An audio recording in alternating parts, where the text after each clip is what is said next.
Le Conseil, également appelé Conseil des ministres ou Conseil de l'UE, incarne le gouvernement de l'Union. En principe, sa fonction est de représenter les intérêts des États membres conjointement avec le Conseil européen. Il ne doit pas être confondu avec le Conseil de l'Europe qui, lui, n'a rien à voir avec l'Union européenne.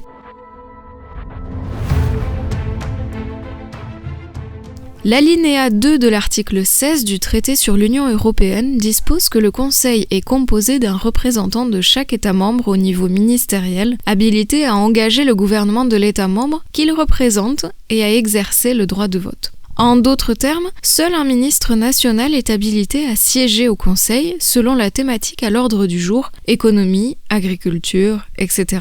Quant à la présidence du Conseil de l'UE, elle est exercée tour à tour par chaque État pour une durée de 6 mois.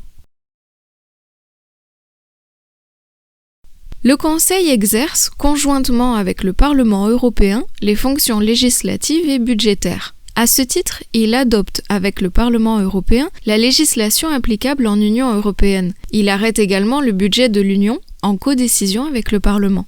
Le Conseil conclut par ailleurs les accords internationaux de l'UE négociés par la Commission européenne et nécessitant la plupart du temps l'aval du Parlement pour entrer en vigueur. Il nomme également les membres de la Cour des comptes, du Comité économique et social européen et du Comité des régions. Il assure la coordination des politiques économiques des États membres. Par là même, le Conseil, sur recommandation de la Commission, élabore un projet pour les grandes orientations des politiques économiques des États membres et de l'Union, et en fait rapport au Conseil européen. C'est donc sous l'empire de cette institution et de la Commission européenne que proviennent ces fameuses GOPE sur lesquelles nous reviendrons.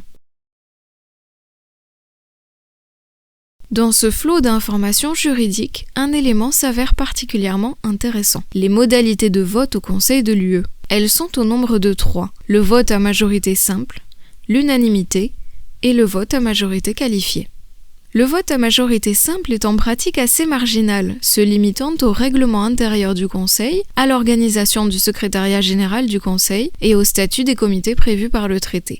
L'unanimité, qui permet à un seul État de bloquer le processus de décision en utilisant l'équivalent d'un pouvoir de veto, est également assez peu employée en pratique. Le vote à l'unanimité complique le traitement de certaines questions, voire les rend tout bonnement irrésolvables. Les traités n'imposent donc l'unanimité que pour un nombre restreint de domaines, en particulier la fiscalité et la politique sociale, empêchant d'ailleurs leur harmonisation sur tout le territoire de l'UE. Cependant, une clause passerelle permet au Conseil d'adopter, pour certains sujets et selon certaines procédures, des décisions à la majorité qualifiée plutôt qu'à l'unanimité. Dans une prochaine vidéo, nous approfondirons ce troisième mode de vote, très utilisé en droit européen. Nous verrons notamment en quoi ce vote à la majorité qualifiée regorge de mécanismes pervers et permet d'influencer les processus de décision en les mettant au service d'une poignée d'États membres, pour ne pas dire d'un seul.